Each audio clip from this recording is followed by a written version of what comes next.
ओ भाई, hello everyone, welcome back to another video. I hope सब कुछ बढ़िया चल रहा हो आप सबकी जिंदगी में। यार आपको पता है मार्केट हमारी कितनी ज्यादा डायनेमिक है। अभी recently all new Tata safari, Tata Harrier launch हो चुकी हैं और बहुत पहले से XUV 700 मार्केट में है। 700 कह लो, 700 कह लो, बट आज की वीडियो में ना आपको पता चल जाएगा कि क्यों भाई XUV 700 कई मायनों में, स्पेसिफिकली मैं इंजन की बात करने वाला हूँ भाई। इंजन में सफारी से बेटर रहती है। सफारी मैंने चला रखी है, इंजन अभी उसमें भी सेम आ रहा है और सफारी की वीडियोस भाई बहुत जल्द आ जाएंगी चैनल पर। बट हाँ, कहीं ना कहीं बात वही आ जाती है, इंजन भाई सफारी में अभी तक सेम है, वही 2000 सीसी का फिएट का डीजल इंजन जो आता है, पेट्रोल उसमें नहीं आता है। बट यस, आज हम चला रहे हैं भाई XUV 700 पेट्रोल, जो आपको प्रोवाइड करती है 200 bhp with 380 Nm of torque. मतलब कि महिंद्रा की ना ये one of the fastest car है इंडिया में अभी जो वो प्रोवाइड कर रहे हैं। ऊपर से आज मैं चला भी मैनुअल रहा हूँ। अभी हम आगे चलते हैं और ढेर सारी बातें करते हैं। बट अगर आप लोग इस चैनल पे नए हैं, यार देखो मैं हर वीडियो में बोलना भूल जाता हूँ, तो प्लीज आज से ना चैनल को सब्सक्राइब कर लेना। It will mean a lot to me. And मैं आपको पहले बता देता हूँ, मैं ये नहीं कह रहा कि सफारी बिल्कुल लो मत, ये मत करो, वो तो देखो पर्सन टू पर्सन है। मैं कौन होता हूँ किसी को बोलने वाला कि भाई ये कार ना लो वो कार ना लो।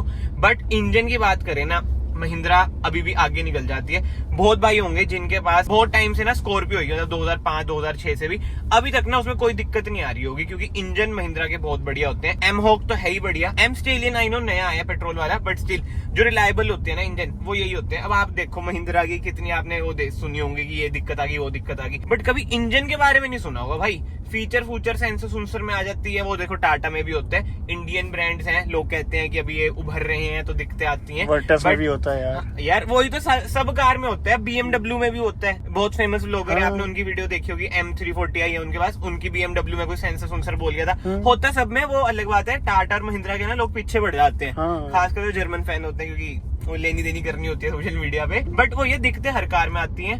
बट नो डाउट देखो सफारी हैरियर जो आई है बहुत ही जबरदस्त आई है, फीचर्स वगैरह ऐड हो चुके हैं। यार एक चीज ना माइंड में रखना, मुझे पता है आपको लग रहा होगा मैं बहुत ज्यादा बायस हो रहा हूँ महिंद्रा की तरफ। नहीं भाई, आई नो मेरे पे स्कॉर्पियो है, बट स्टिल मैं बायस नहीं हो रहा हूँ भाई महिंद्रा पे। जैसे टाटा है वैसी महिंद्रा है, हम तो प्राउड इंडियन है, दोनों कंपनी को सपोर्ट करते हैं। बट एक चीज मैं आपको बताना चाह रहा हूँ, जैसे महिंद्रा ने कब से, मतलब 2 साल हो गए, इतनी फ्यूचरिस्टिक कार निकाल दी थी। सफारी हैरियर में अब जाके आया, तो आप एक बार ना इमेजिन करो जब इसका फेसलिफ्ट आएगा, सुनने में आ रहा है AX9 आ सकता है, उसमें ढेर सारे भर के फीचर्स, जैसे ये इंप्रूव हो जाएगा, वेंटिलेटेड सीट्स मिल जाएंगी। तो आप इमेजिन करो भाई वो कार कितनी आगे निकल जाएगी। बट इंजन तो सेम ही रहेगा, इंजन में तो अभी आगे है, बाद में भी आगे रहेंगे। फिएट का जो इंजन है ना, देखो रिलायबल है नो डाउट, बट दौड़ाने वगैरह के लिए इतना बढ़िया नहीं है। और अगर आपने सफारी हैरियर चलाई है, उसका जो क्लच है भाई इतना भारी है ना, मैं क्या ही बताऊं। बट बहुत सारी बातें हो चुकी हैं भाई, अब हम फोकस करते हैं XUV 700 की ड्राइविंग पे। इसके क्लच की बात करूं भाई, बहुत ज्यादा स्मूथ है। अब वो फिएट का इंजन है, जीप कंपस में भी आता है, उसमें भी ना यही दिक्कत रहती है कि भाई जो क्लच है बहुत ज्यादा हार्ड है। तो ऑटोमेटिक ही लो अगर आप सफारी हैरियर जीप कंपस ले रहे हो। बट अब इसकी बात करें, ये भी कोई दूध की धुली नहीं है भाई। इसमें भी जो दिक्कतें अभी मैंने फेस करी है ना, मैं आपको बता देता हूँ। जो इसका गियर है, मतलब जो गियर लीवर है भाई, ये स्मूथ बिल्कुल नहीं है। मतलब कि जैसे मैं सेकंड गियर देखो, मैं ऐसे लगा रहा हूँ ना, एक बार कैमरा में इधर दिखाना, ये देखो मैं सेकंड गियर ऐसे लगा रहा हूँ ना, अटक रहा है। जैसे किया हुंडई की कारों में स्मूथली लग जाते हैं ना, इसमें ना वो जर्क सा आता है। ये दिक्कत तो महिंद्रा को ना सॉल्व करनी ही चाहिए। बट जो दिक्कत नहीं है, ये देखो भाग भगाने में भाई जो भागती है, ओ भाई कैमरामैन भी डर के कह रहे ये क्या हो गया भाई। 200 bhp, फॉर्च्यूनर जितनी पावर, बहुत ज्यादा होती है यार। बट हाँ, ये दिक्कत है। बहुत भाई मेरे से पूछते हैं कि आपने स्कॉर्पियन ऑटोमेटिक क्यों ली, भाई सिर्फ और सिर्फ यही रीजन था। सेकंड गियर और फोर्थ गियर में भी ना हल्का फुल्का ना जर्क आता है, आपको मजा बिल्कुल नहीं आएगा। बट हाँ ठीक है, क्लच में मतलब कि पैर आपके बचे रहेंगे। उसके अलावा तो डैशबोर्ड का लुक आप देख लो, इसमें ना अडास भी आ जाता है, जैसे अगर कैटल स्कूटल्स आ जाए तो बच जाएगी आपकी कार ठुकने से। बट यार अडास अडूस पे ना मैं तो पर्सनली ज्यादा बिलीव रखता नहीं हूँ। मुझे यही होता है कि मैं खुद ही ब्रेक दबा लूं, वो ज्यादा सही है। टेक्नोलॉजी तो टेक्नोलॉजी है ना। बट एनीवे, कमेंट सेक्शन में ना आप अपने ओपिनियन जरूर देना, क्योंकि मैंने तो अपने ओपिनियन दे दिए पहले कि जो मुझे फील होता है। क्योंकि यार XUV 700 मैंने पहले भी बहुत बार चला रखी है नो डाउट। बट यार ये देखो जो पावर है ना, ओ हो 200 bhp जो फील आती है ना, वो स्टेबल भी है भाई कार। क्योंकि मोनोकोक चैसी है। सस्पेंशन की बात करें, सस्पेंशन पहले से तो मुझे बढ़िया लगता है क्योंकि आदत सी हो चुकी है, बट अगर आप नहीं चलाओगे ना, इसमें वो कड़क कड़क वाली आवाज आती है, वो जबरदस्त नहीं लगती है। बट यस, ड्राइव मोड्स नहीं मिलते हैं इसमें, पूरे 200 bhp खुल के चलते हैं। अगर आप डीजल लोगे उसमें आपको ड्राइव मोड्स मिल जाएंगे। इधर कैटल देख लो भाई कितनी ज्यादा है, ये तो दिखते रहती ही है। और टॉर्क की बात करें ना, देखो चौथे गियर से मैं पिक कर रहा हूँ, 40 की स्पीड थी, बढ़िया है यार टॉर्क में, मतलब कि कोई दिक्कत वाली बातचीत है नहीं। और फोर्थ गियर से अब मैं देखो रेफ कर रहा हूँ, ठीक है, कार अच्छी उठ रही है। बट ये कहाँ चल रहा है, एक साइड चल रहे भाई, यही दिक्कत है भाई, थोड़ी हम विलेज साइड आ रखे हैं। बट हाँ देखो फोर्थ गियर से मैंने पिक करा, देखो भाई जो उठती है कार, लाजवाब। ये सस्पेंशन, हाँ ये देखो कड़क की आवाज आई ना, मैं ये कह रहा था, इसके सस्पेंशन ना थोड़े अजीब से हैं, मुझे समझ नहीं आता मैंने क्या बोलूं, इसलिए मैं कुछ बोलूंगा ही नहीं। बट ठीक है, हायर स्पीड पे ठीक है, बट खड्डे खुड्डे आते हैं ना तब दिक्कत देते हैं, कड़क कड़क सी जो आवाज आती है वो गंदी सी लगती है। अब फिफ्थ गियर डाल देते हैं, ये देखो फिफ्थ गियर भी अटक गया भाई, लिटरली अटक गया। मैं स्पीड धीरे कर लेता हूँ, ये देखो अब लगा। ये भाई मैनुअल में दिक्कतें है ही है महिंद्रा की, आप कोई कार ले लो, मतलब कि स्कॉर्पियो ले लो, ये ले लो, ये दिक्कत आएगी। सबसे ज्यादा दिक्कत है किस में आती है, स्कॉर्पियो क्लासिक में। उसकी तो मतलब उसके ऊपर तो मैं एक डेडिकेटेड वीडियो बना सकता हूँ। ये इंसान इधर बैठे हैं, इनका स्कॉर्पियो क्लासिक ही है इसलिए देख रहे हैं मुझे, बट भाई वो तो बिल्कुल ही माड़े हाल है। अगर आप इस कार पे जा रहे हो ना, मतलब कोई भी महिंद्रा की SUV पे जा रहे हो ना, तो भाई मैं यही कहूंगा प्लीज ऑटोमेटिक ले लो। एवरेज थोड़ी बहुत कम आएगी बट कंफर्ट आपको टॉप नॉच मिलेगा। और ये ऐसा नहीं है कि एक आधे में ही है, ये बहुतों में है भाई ये दिक्कत। स्कॉर्पियन का तो क्लच भी खिंचता है, मतलब मैनुअल में तो महिंद्रा पीछे ही है, बट ऑटोमेटिक जो इनका टॉर्क कन्वर्टर है वो कहीं ना कहीं मुझे पर्सनली बढ़िया लगता है। बाकी हाँ एवरेज में बात कर रहा था ना भाई, फ्रंट व्हील ड्राइव है, स्कॉर्पियन से बढ़िया एवरेज देगी। बट हाँ स्टीयरिंग व्हील बढ़िया, रिवर्स कैमरा क्वालिटी देख लो ठीक है, बट कैमरा देख लो बिल्कुल ही जरा सी स्क्रीन पे आता है, पता है फुल स्क्रीन पे देंगे पिक्सल वगैरह फट जाएंगे। बाकी ब्रेकिंग की बात करें ना, चारों टायर में ना डिस्क आपको मिल जाती है, तो कोई दिक्कत वाली बात है नहीं ब्रेकिंग में भी। और हाँ एक और चीज मैं आपको दिखा देता हूँ भाई, इधर आपको ट्रैक्शन ऑफ करने का बटन मिल जाता है, ठीक है, ट्रैक्शन ऑफ हो चुका है। बट इसमें ना एक दिक्कत होती है, अपने आप ही ना ट्रैक्शन ऑन भी हो जाएगा। फर्स्ट गियर पे कार है, RPM देख लो, ओ अच्छा मैनुअल है ना, 4 तक जा रही है, 1 2 3। ओ भाई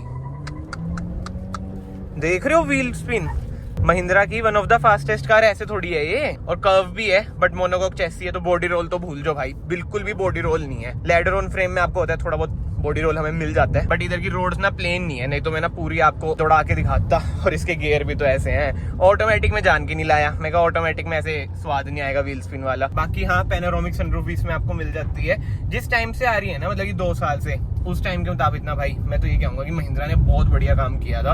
अब जाके हैरियर सफारी ना इसको टक्कर दे सकती है, जो मुझे पर्सनली लगता है। बाकी अगेन ओपिनियन आप कमेंट सेक्शन में देना। बट हाँ 1-2 चीजें हैं जिसमें भाई हैरियर सफारी भी आगे निकल जाती है, जैसे 19 इंच के व्हील्स भी मिल जाते हैं। किसी किसी को ये एडवांटेज भी लगेगा, किसी किसी को डिसएडवांटेज भी लगेगा।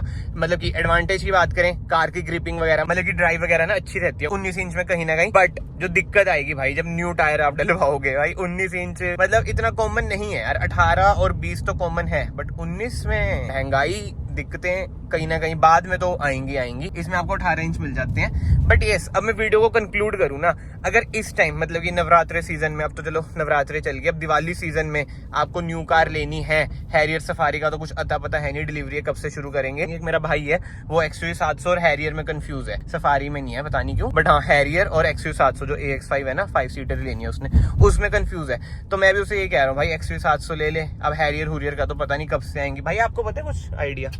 नहीं पता भाई, ये गूंगे हैं, बोलते नहीं है, ऐसी मुंडी हिला देते हैं, तो ये दिखते हैं भाई। बट ये जो मैं आपको कहना चाहता हूँ कि भाई इस कार पे आप अभी भी जा सकते हो, ये मत सोचो कि पुरानी हो चुकी है तो कुछ लेना देना नहीं है इससे, जा सकते हो, बढ़िया कार है। I know top model pricing में थोड़ा आगे चल जाता है, बट सफारी का उससे महंगा चल जाता है। मतलब कि दोनों कार है ना, सफारी XUV 700 टॉप मॉडल की हम बात करें, 30 लाख प्लस ऑन रोड तो जाते ही जाते हैं, कहीं कहीं जगह तो 32 लाख भी जाते हैं। पहले एक टाइम होता है सफारी स्टॉर्म का भाई, कितनी सस्ती आती थी। ये देखो कोलिजन पॉसिबल, ऐसी ऐसी वार्निंग दे देती है ये कार। बढ़िया है, बस सस्पेंशन थोड़े सही हो जाए ना इसके तो और मौज आ जाएगी। और अगर ये मैनुअल ले रहे हैं, गियर लीवर इसका सही हो जाए तो बिल्कुल ही 4 चांद लग जाएंगे। बाकी तो ठीक है यार, इस वीडियो को मैं ज्यादा खींचूंगा नहीं, बिल्कुल ही शॉर्ट एंड सिंपल मैंने वीडियो रखी है। लास्ट में भी मैं यही कहूंगा, any day XUV 700 at least engine wise तो प्लीज ये माइंड में रखना, चाहे डीजल हो या पेट्रोल हो, इंजन वाइज तो ओहो पेट्रोल तो अभी सफारी में आता ही नहीं है, अगले साल आएगा सफारी और हैरियर में 1.5 turbo petrol engine. But yes present की बात करें ना, XC700 एनी डे बेटर है सफारी से, 100% बेटर है इंजन वाइज तो।